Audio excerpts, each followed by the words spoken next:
Welcome to another episode of the Execute Podcast with the Haitian CEO, Kevin Dolce Jr. On this episode, this is the first time ever we are having our two-time guest, my brother, CEO of 1990, Kevin Dolce. In this episode, he's going to talk about the ups and the downs of starting a restaurant in Philadelphia. It's gonna be epic. He's gonna teach you what he learned, the do's and don'ts. Stay tuned. It's gonna be an epic episode. Hello, everybody. Welcome to another episode of the Execute Podcast.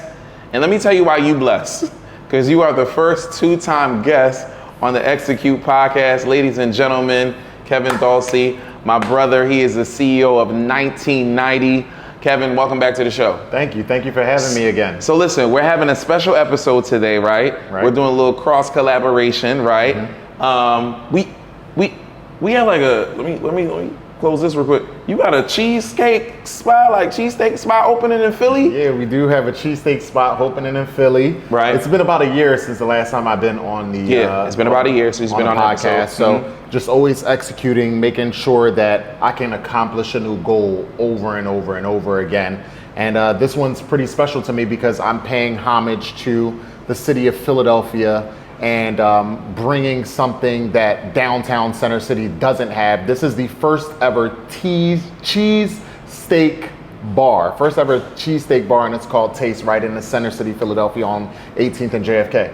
So listen, anybody who follows you, you're the CEO of 1990, you help people set up their businesses, you help them get shelf corps, you help them set up their businesses to even get funding, like you send them right over to me, trademarks, you do so many things. And now you're opening up a restaurant. Let's talk about the hate. Let's talk about the people that really support that, because it sounds crazy that you're pivoting. Let's talk about this new business. Like, where'd this come from? Like, why are you doing this? So I've actually been in the food and beverage hospitality industry for quite some time now. So it's been probably about 8 years. I met one of my very good friends who I call my brother. He's been in the food and beverage industry for over 18, 20 years. So I've been helping him with his businesses, setting up those businesses, registering them, creating holding companies, investing with him on certain projects as well. Mm-hmm. And this is one of the projects that he was like, yo, let's do something together. But it had to be timing and it had to be the right project. So when we came across this space with our realtor, Stephanie Washington, shout out to Steph. She was like, hey, I have a place in downtown Center City. We came and viewed the space and it was perfect, and we jumped on it within the first week. Within the first week, you executed, got on it. So you're saying something that's really interesting just off the rip.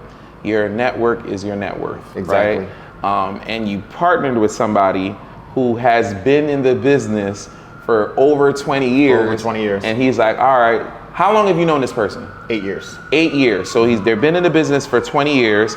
You've known them for 8 years. So you see how long this took? Mm-hmm. And now you guys decided to do a partnership together. Now, let's talk about this. People getting scammed out here, Kevin. Like Instagram looking crazy, TikTok looking crazy. Let's talk about the business of getting into business with your friend or your mentor. What did you do to vet him? What paperwork did you do? How are you guys protecting each other? What's crazy is that when we came together on this deal, everything was done through our lawyers. So, and this is your man's. And this is my man's. There isn't handshake agreements in business when you're working with your friends, right? It isn't handshake agreements when you're working with your brother or your siblings or anything like that. Everything has to go on paper, because not only did we create Taste Cheesesteak Bar. Taste Cheesesteak Bar is a subsidiary underneath the holding company High Def Hospitality, which will have other subsidiaries in restaurants in the food and beverage industry coming soon. So this is just first stop. This is just the first one. Our next project starts in 3 weeks. 3 weeks. Oh, yeah. you moving, you running. We moving, yep. So setting up your business properly, getting lawyers involved to protect you and your business partner from any issues that are happening. Yeah. So you guys are under construction right now. Yep. The place is looking amazing. You guys can't see it, obviously, but there's ladders and there's still wet paint, but the place is gonna look amazing when it's done.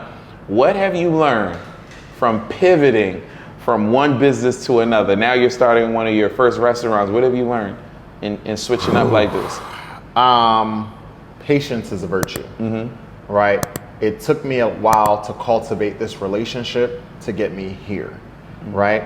And then you have to always be learning. We literally did a restaurant bar in less than 60 days. So our goal was to do it in 30. Construction finished within 30 days.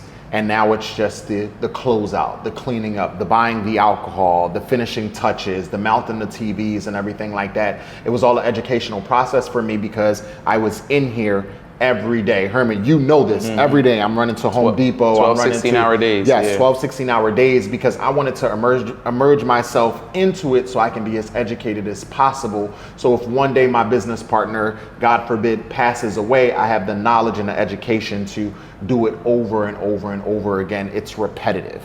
So. What do you say to the people who are in one type of business, right? Because you were in one type of business and you pivoted to something totally different. Let's talk about the fear factor in that. Like, was that scary for you? Your friends and family around you, like, did they support that? Like, what was that experience for you? It still is very scary for me, right? It's a new industry that I'm diving into, even though I have some experience within the industry. Just because I'm a business consultant and I can help people scale their businesses doesn't mean that I'm not human and I don't fear jumping into a new realm and taking the leap.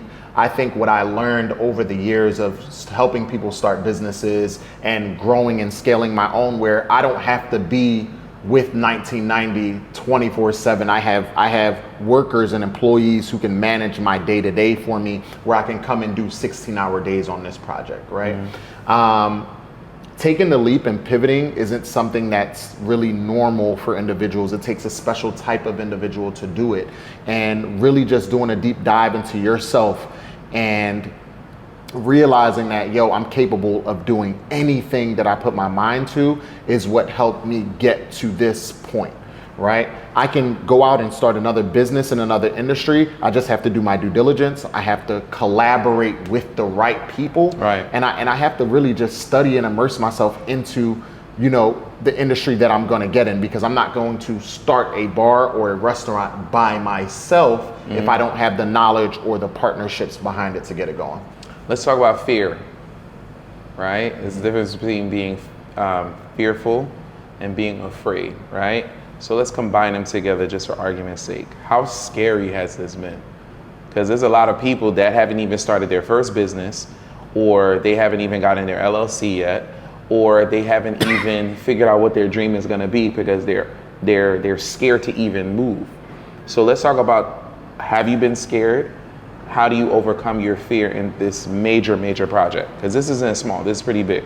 Yeah, I still am scared. I'm scared every day. I'm dealing with anxiety every day. I'm waking up at 5:30 in the morning, praying to God, asking him for guidance, because one thing for certain, two things for sure, and I don't know if everybody's religious on here, but I'm a God-fearing man and I know that I can't do anything without him. So I make sure that he's involved in any type of business that I do, and he's been helping me with my fear.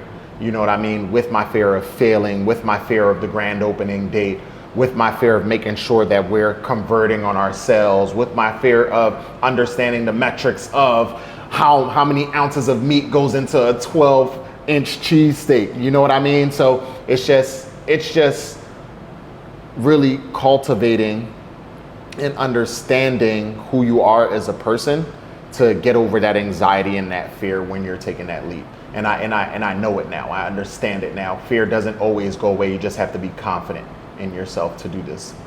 So restaurant business, restaurateur, whatever the title is, I'm not sure about it. It's a whole new industry, it's a whole new business, right? And the doors haven't opened yet. The doors will be opening soon. Before this has even started, what's a couple of things you've learned just being in this space of opening up a food restaurant? We're not talking about a food truck. We're not talking about a catering business. We're talking about opening up a restaurant where we got to get kiosks, we got to have security, electricity, gas, like we got to pay rent, like even before you made any money, right? All this expenses went out the door, but we'll get to that in a second. But are you enjoying this episode of the Execute Podcast? Well, listen, this free game is just the taste. This episode is sponsored by the Bella Sloan Academy. In the Bellastone Academy, we have so much more game. You wanna learn how to fix your credit? You wanna learn how to set up your business correctly? You wanna learn how to get funding for your business? We got you in the Bellastone Academy. And even more sauce. You wanna know how to market your business? We got you. You wanna know how to 10x your business? We got you. We wanna put you in position for the win. And listen, in the Bellastone Academy, we meet every single month. We have coaches that want to put you in position for the win. So click the link in the description and let's get back to this episode. I'll talk to you soon. What are a couple things you learned about, open up a restaurant? So people want to open up a restaurant. What tips you got for them? Oh man, understanding your lease, understanding the rules in your lease when you're getting a space, and construction. Construction. Knowing what a schluter is. Knowing what tile collaboration that you can put that will activate people's minds to come into your space so they can buy. Learning. The psychology behind it. It's the psychology behind it, because with Taste Cheesesteak Bar, as you can see the logo in the background, we made it as provocative as possible. Whether people like it or not, sex sells. Right. There's a restaurant in Miami called Bacon Bitch. When you walk into that restaurant, they're saying, "Hey, bitch, how's your day going?" Right. So it has to reel you in any type of way. Shout out to Pinky Cole, who opened up a restaurant called Slutty Vegan. The name itself just reels you in, like, man, let me just jump in here. Right. Taste Cheesesteak Bar is flirting with your palate, highlighting your taste. Want to taste me? Order here, because we want your mind to just go there like, holy crap, like this is gonna taste amazing. Right. And just really get into that marketing aspect of the business. So let's plug the business a little bit more. What's on the menu? Like, why is this like, listen, we got all these other Philly spots in Philly. We're not gonna give them no free promo, but people run to go to those spots. Why is yours better? It's not an ordinary cheesesteak spot, right? Okay, so when I say that, there's no place in Philly who's gonna offer this on the menu. And let me just go through Let's talk about that menu. Let's go. So we have from the Philly staples, your beef and your chicken cheesesteaks, of course. Then we have your Wagyu cheesesteak. We have your oxtail cheesesteak. Okay. We have your tomahawk cheesesteak. We have your jerk chicken cheesesteak. We also didn't forget about those vegans out here as well. We have a portobello mushroom vegan cheesesteak specifically for you guys. And even when we're going down into the cheeses of those cheesesteaks, we're using high-end cheese, Cooper Sharp cheese to monster cheese with those cheesesteaks. And we're also going to be flirting with an oxtail pizza, chicken cheesesteak pizza, chicken cheesesteak spring rolls, Wagyu spring rolls, jerk chicken spring rolls. We're going into all of it within the cheesesteak brand. There's nobody who's doing that right now in Philadelphia, even down to the french fries and getting cheesesteak french fries. We're doing that as well. And I'm very disappointed that you forgot to mention the Haitian cheesesteak. We're gonna be bringing in the Haitian cheesesteak during Haitian Heritage Month. We're gonna bring that with the pickles. The griot with the pickles on it. Yep, it's gonna be amazing. It's over for y'all. It's over for y'all when that comes through. So the menu is looking crazy. So now it's time for the shameless plug. How'd you pay for all this? I paid for all of this the dumb way with the cash that came out of my pocket. Just kidding. No shade. Open up an LLC.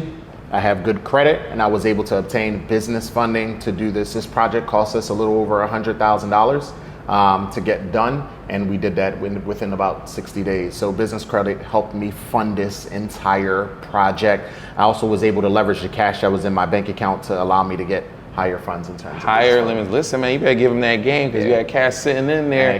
They actually give you more money, 0% interest, and now you're leveraging that $100,000. Yep. And when this revenue start coming to pay it off. Now listen, let's go back to fear for a second. I heard the numbers like 80% of restaurants shut down in the first 2 to 3 years. What are you doing in your business? Because everybody's starting a business, but they don't know the metrics, the numbers, anything. They just have a dream, they go and fund it. What are you doing so you're not part of the 80% that fails? Really understanding your numbers, right? It goes down to the metrics, like I said, right? A lot of businesses fail because they're just buying food and don't understand that their overhead is costing more of what profiting, right? So I'm spending $2,000 on food, but I'm only profiting $1,000. You're in the negative. You're in the negative, so you're not going to be successful. As long as you're at least profiting 20-25% within the restaurant industry, you're going to be able to be successful, and that's what's going into your pocket as an owner. Not only did we do that with the food and really understanding the metrics and the cost of how, before we even made the prices, we had to weigh the meat to understand how much it's going to cost us. For example, 30 pounds of oxtails is $105. How many sandwiches can we make out of that 15 pounds, right? We can make 22 sandwiches out of that 15 pounds. So we already know that out of that 15 pounds at $30 per cheesesteak, we're gonna be making upwards of $1,400 just by spending $105. You have to know those metrics, right? You have to know those metrics in advance before you even really understand how you're gonna be profiting within your business so that you don't fail. Right? Also, we have a liquor license. It's 400% markup on alcohol. So you have to know the metrics with that too. A 750 milliliter of alcohol has about 22 shots in there, right? Those 22 shots at $10 a shot after you paid what, $60 on this bottle, you do the math. Right. You do the math. You have to make sure that you understand your numbers for you to be successful in the industry. And I think that just also comes with educating yourself and doing your due diligence before you jump into something. What's so dope is that this Cheesesteak Bar, like you said in the beginning, is actually gonna have alcohol in it. So we're gonna have high-end cheesesteaks, like an oxtail cheesesteak, got some fries with it, and a shot of some liquor at the side here. No liquor sponsorship. So we're not handcrafted beverages as well. Right. So we're not gonna give them no shout outs, but that's what's gonna separate you, and I don't think that's happening in Philly just yet. So bro, we're gonna wrap it up real quick. You said something a little bit earlier that you're already starting on your next restaurant, right? Like, so that's the exclusive on the Execute podcast. So you're in the middle of one, but you're starting another. Time out. We're going to get back to the show. But listen, we have to talk about Bella Sloan Academy, the dopest mentorship on the internet. Listen, in this mentorship, we're going to teach you game. We want to put you in position for the win. And we have created a dope community of like-minded people and entrepreneurs just like you. We have 5 live Zoom calls per month. Not just your regular videos that you can watch later. No, we want to touch you and we want to talk to you. In these 5 Zoom calls, you have your accountability call, you have your credit repair call, you have your business funding call. Listen, I don't know everything, so I get masterminds to come and teach you guys about credit, real estate, and other businesses that include trust, life insurance to put you in position for the win. This is only $50 per month. That's right. This investment is super, super low. Put yourself in position. Back to the show. Why would you do something so crazy? It's the pivot. It's the execution.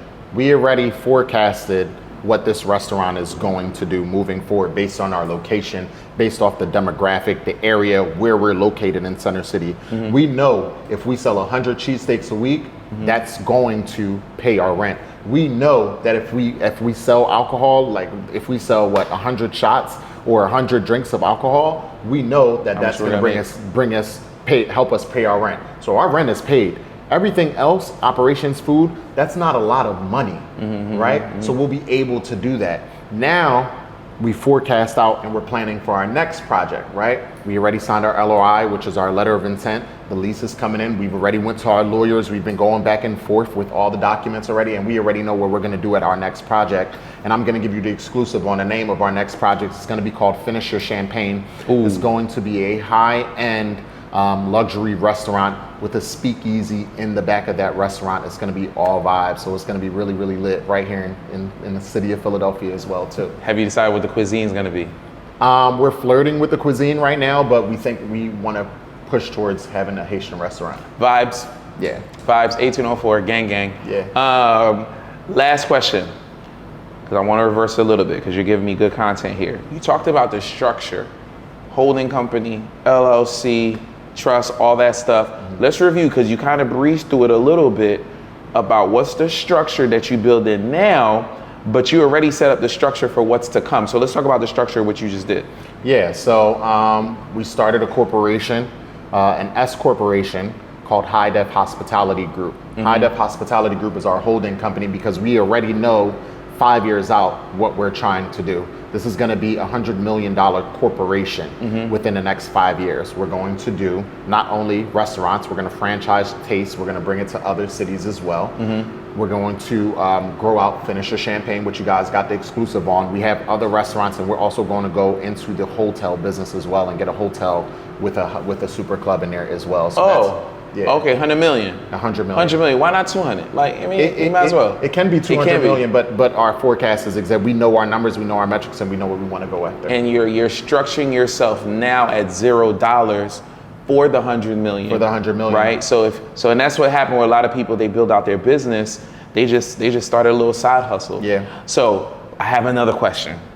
So Jay-Z, Amazon, there's a lot of people, they built businesses at some point to exit, to sell the whole thing. And, you know, people throw a little shade on that, like, oh, why you exiting? Why you selling out? Right? Because the point is to make money, in my opinion. But are you enjoying the free game that you are getting on the Execute podcast? Well, listen, inside the Bella Sloan Academy, we have even more game for you. So what you're gonna do is you're gonna click the link in the description to get access to information on how to fix your credit on your own, how to set up your business on your own, how to fund your business on your own. And we have so many other courses to put you in position for the win. You wanna start an Airbnb? We got you. You wanna know how to market your business? We got you. You need to learn how to do funnels? We got you. In the Bella Sloan Academy, let's put you in position for the win. Let's get back to the episode.